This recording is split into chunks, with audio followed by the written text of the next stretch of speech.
నమస్తే, సనాతన లైఫ్ ఛానల్కి స్వాగతం. మీరు ఎప్పుడైనా గమనించారా? ఒకే ఇంట్లో ఉండే ఇద్దరు మనుషులు ఒకే రకమైన ఆహారం తింటారు, కానీ ఒకరు బరువు పెరుగుతారు, మరొకరు ఎంత తిన్నా సన్నగానే ఉంటారు. ఎందుకని? కొందరికి చిన్న ఎండ తగలగానే తలనొప్పి వస్తుంది, మరికొందరు మండుటెండలో కూడా కూల్గా పని చేసుకుంటారు. కొందరికి చిన్న మాటకే కోపం కట్టలు తెంచుకుంటుంది, ఇంకొందరేమో ఎంత పెద్ద సమస్య వచ్చినా సముద్రంలా ప్రశాంతంగా ఉంటారు. ఎందుకు ఈ తేడా? మనమందరం మనుషులమే కదా, మనందరిలోనూ ఉండేది ఒకే రక్తం కదా. మరి ఎందుకు మన శరీరాలు, మన మనస్తత్వాలు ఇంత వేరుగా ఉంటాయి? దీనికి సమాధానం వేల సంవత్సరాల క్రితమే మన ఋషులు దీని గుట్టు విప్పారు. అదే త్రిదోష సిద్ధాంతం. వాత, పిత్త, కఫ. ఈ మూడు పదాలు కేవలం ఆయుర్వేద పదాలు కాదు. ఇవి మీ శరీరాన్ని, మీ మనసుని, మీ భవిష్యత్తును నడిపించే మూడు దివ్యశక్తులు. మీరు మీ శరీరం గురించి నిజంగా తెలుసుకోవాలనుకుంటే, అసలు మీకు ఏ జబ్బు ఎందుకు వస్తుందో మూల కారణం తెలియాలి అనుకుంటే ఈ వీడియో మీకోసమే.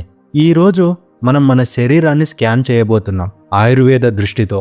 అసలు వాత, పిత్త, కఫ అంటే ఏంటి? మీ బాడీ ఏ టైప్? దానిని బట్టి మీ ఫుడ్ ఎలా ఉండాలి?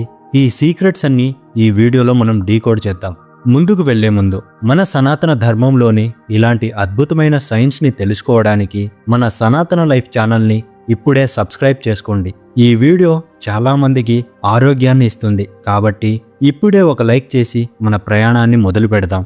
ఫ్రెండ్స్, ఒక్కసారి ఈ విశ్వాన్ని చూడండి. ఈ సమస్త విశ్వం 5 మూలకాలతో తయారైంది. పంచభూతాలు అంటాం కదా, ఆకాశం, వాయువు, అగ్ని, జలం, భూమి. యథా పిండే తథా బ్రహ్మాండే అంటారు. అంటే ఈ విశ్వంలో ఏముందో మన శరీరంలో కూడా అదే ఉంది. కానీ ఈ 5 మూలకాలు మన శరీరంలో డైరెక్ట్గా ఉండవు. అవి జంటలుగా ఏర్పడి 3 స్తంభాలుగా మారుతాయి. వాటినే మనం దోషాలు అంటాం. దోషం అంటే తప్పు అని కాదు. ఇక్కడ దోషం అంటే శరీరాన్ని నియంత్రించేది అని అర్థం. వేదాల్లో ఒక మాట ఉంది, దోషధాతు మలమూలం హీ శరీరం. అంటే ఈ 3 దోషాలే మన శరీరానికి మూల స్తంభాలు. ఒక బిల్డింగ్కి పిల్లర్స్ ఎంత ముఖ్యమో మనకు ఇవి అంత ముఖ్యం. సింపుల్గా చెప్పాలంటే, మీ శరీరంలో జరిగే కదలిక అంతా వాతాదోషం. మీ శరీరంలో జరిగే మార్పు, జీర్ణక్రియ అంతా పిత్తాదోషం. మీ శరీరానికి ఉండే నిర్మాణం, బలం అంతా కఫాదోషం. ప్రతి మనిషిలోనూ ఈ 3 ఉంటాయి. కానీ మన చేతివేళ్లు ఎలాగైతే సమానంగా ఉండవో, ఈ 3 కూడా అందరిలోనూ సమానంగా ఉండవు. పుట్టుకతోనే ఒక దోషం మనలో డామినేట్ చేస్తుంది. దాన్నే మనం ప్రకృతి అంటాం. ఇప్పుడు ఒక్కొక్క దోషం గురించి లోతుగా తెలుసుకుందాం. నేను చెప్పే లక్షణాలు వింటున్నప్పుడు అవి మీలో ఉన్నాయో లేదో చెక్ చేసుకోండి. మొదటిది వాతాదోషం. ఇది వాయువు మరియు ఆకాశం కలయిక. ఆయుర్వేదంలో వాతాదోషాన్ని దోషాల రాజు అంటారు. ఎందుకంటే గాలి లేకపోతే మంట మండదు, గాలి లేకపోతే నీరు కదలదు. వాత కదిలితేనే మిగతావి కదులుతాయి. మీరు వాత శరీరతత్వం కలిగిన వారా? అయితే మీ లక్షణాలు ఇలా ఉంటాయి. మొదటిగా శరీరం. మీరు చాలా సన్నగా ఉంటారు. బరువు పెరగడం మీకు చాలా కష్టం. మీ చర్మం పొడిగా, గరుకుగా ఉంటుంది. రెండవది చేతులు, కాళ్ళు తరచుగా చల్లగా ఉంటాయి. ఎప్పుడు కాళ్ళు చేతులు ఆడించడం, గోళ్లు కొరుక్కోవడం లాంటి అలవాట్లు ఉంటాయి. మూడవది ఆకలి. మీకు ఒకరోజు ఆకలి విపరీతంగా ఉంటుంది, మరో రోజు అసలు ఉండదు. ఇర్రెగ్యులర్ హంగర్ అన్నమాట. నాలుగవది మనసు. మీ మైండ్ ఒక రాకెట్. ఆలోచనలు చాలా వేగంగా వస్తాయి. మీరు చాలా క్రియేటివ్గా ఉంటారు. కొత్త విషయాలు ఇట్టే నేర్చుకుంటారు, కానీ అంతే త్వరగా మర్చిపోతారు కూడా. కానీ ఫ్రెండ్స్, ఈ వాయువు గనక బ్యాలెన్స్ తప్పితే తుఫాను వచ్చినట్టే. వాత అసమతుల్యత లక్షణాలు విపరీతమైన ఆందోళన, చిన్న విషయానికి కూడా భయపడిపోవడం, నిద్ర సరిగా పట్టకపోవడం, కీళ్ల నొప్పులు, నడుము నొప్పి, మలబద్ధకం. ఇది వాతాదోషానికి అతిపెద్ద శత్రువు. చివరిగా చర్మం పగిలిపోవడం. వాత పెరగడానికి కారణాలు రాత్రిళ్ళు ఎక్కువసేపు మేల్కోవడం, చల్లటి పదార్థాలు తీసుకోవడం, టైంకి తినకపోవడం మరియు అతిగా ప్రయాణాలు చేయడం. దీనికి సొల్యూషన్ ఏంటంటే, వాత అంటేనే చల్లదనం మరియు కదలిక. దానికి విరుగుడు వేడి మరియు స్థిరత్వం. మొదటిగా ఆహారం. వేడివేడిగా తాజాగా ఉన్న ఆహారం తినండి. నెయ్యి మరియు నువ్వుల నూనె వాతానికి అమృతం లాంటివి. రెండవది రుచులు. తీపి, పులుపు, ఉప్పు రుచులు వాతాన్ని తగ్గిస్తాయి. మూడవది లైఫ్ స్టైల్. రోజుకి కనీసం 15 నిమిషాలు ఆయిల్ మసాజ్ చేసుకోండి. రెగ్యులర్ టైమింగ్స్ పాటించండి. ఇక రెండవది పిత్తాదోషం. ఇది అగ్ని మరియు జలం కలయిక. మన బాడీలో ఉండే హీట్, డైజెషన్, తెలివితేటలు అన్నీ పిత్తమే. మీరు పిత్తా శరీర తత్వం కలిగిన వారా? లక్షణాలు చూడండి. మొదటిగా శరీరం. మీరు మరీ సన్నగా ఉండరు, మరీ లావుగా ఉండరు. మీ కండరాలు బలంగా ఉంటాయి. రెండవది ఉష్ణోగ్రత. మీ బాడీ ఎప్పుడూ వేడిగా ఉంటుంది. మీకు చలికాలం అంటే ఇష్టం. ఎండని అస్సలు తట్టుకోలేరు. చెమట త్వరగా పడుతుంది. మూడవది ఆకలి. మీకు రాక్షస ఆకలి ఉంటుంది. టైంకి అన్నం దొరక్కపోతే మీకు విపరీతమైన కోపం వస్తుంది. మీ జీర్ణశక్తి చాలా స్ట్రాంగ్. నాలుగవది మనసు.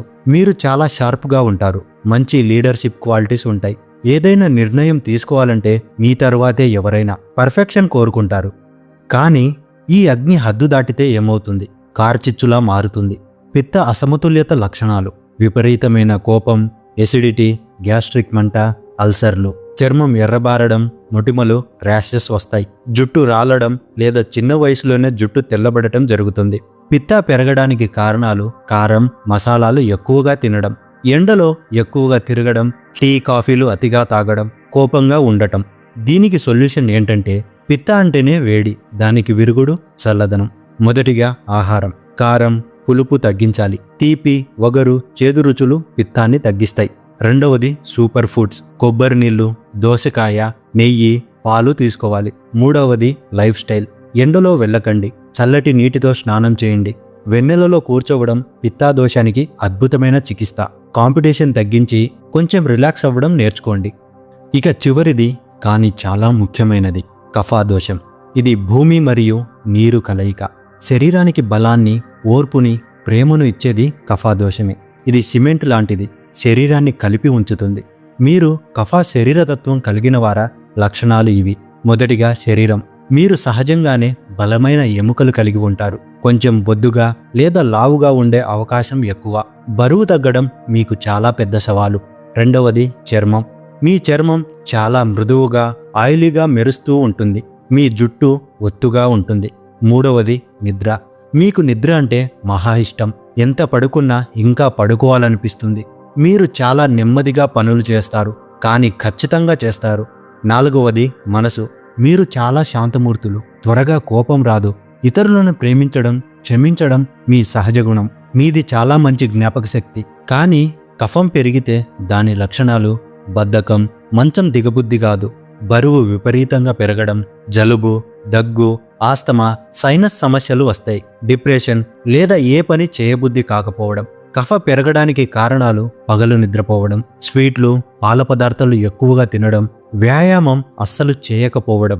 దీనికి సొల్యూషన్ ఏంటంటే కఫ అంటేనే బరువు మరియు చల్లదనం. దానికి విరుగుడు కదలిక మరియు వేడి. మొదటిగా ఆహారం. వేడిగా, లైట్గా ఉండే ఆహారం తినాలి. పాత బియ్యం, జొన్నలు, రాగులు మంచివి.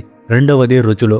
కారం, చేదు, వగరు కఫాన్ని తగ్గిస్తాయి. అల్లం, మిరియాలు మీ బెస్ట్ ఫ్రెండ్స్. మూడవది లైఫ్ స్టైల్. సూర్యోదయానికి ముందే నిద్ర లేవాలి. ప్రతిరోజు చెమట పట్టేలా వ్యాయామం తప్పనిసరి. పగలు అస్సలు పడుకోకూడదు. ఇప్పుడు మీకొక డౌట్ రావచ్చు, బ్రో నాకు వాత లక్షణాలు ఉన్నాయి, పిత్త లక్షణాలు కూడా ఉన్నాయి, నేనేం చేయాలని? చాలామందిలో రెండు దోషాలు కలిసి ఉంటాయి. ఉదాహరణకు వాత పిత్త లేదా పిత్త కఫ. ఏ దోషమైనా సరే మన సనాతన ధర్మం ప్రకారం ఆరోగ్యం అంటే కేవలం రోగం లేకపోవడం కాదు. సమదోష సమాగ్నిశ్చ సమధాతు మలక్రియ. అంటే దోషాలు ఎప్పుడైతే సమంగా ఉంటాయో అప్పుడే నిజమైన ఆరోగ్యం. మరి ఈ మూడింటిని ఒకేసారి బ్యాలెన్స్లో ఉంచడం ఎలా? దానికి ఆయుర్వేదం 5 సులభమైన బంగారు సూత్రాలు చెప్పింది. మీరు ఏ బాడీ టైప్ అయినా సరే ఇవి పాటించవచ్చు. Rule number 1: లంఘనం పరమౌషధం.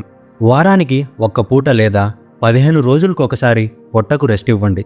లేదా రాత్రి భోజనం చాలా తక్కువగా తినండి. ఇది 3 దోషాలని రీసెట్ చేస్తుంది. రూల్ నంబర్ 2: గోరువెచ్చని నీరు.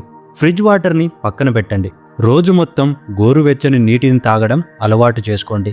ఇది కఫాన్ని కరిగిస్తుంది, వాతాన్ని తగ్గిస్తుంది, పిత్తాన్ని డిస్టర్బ్ చేయదు. Rule number 3: timing. మన శరీరం గడియారంలా పనిచేస్తుంది. ఉదయం 6 నుండి 10 వరకు కఫాకాలం, 10 నుండి 2 వరకు పిత్తాకాలం, 2 నుండి 6 వరకు వాతాకాలం.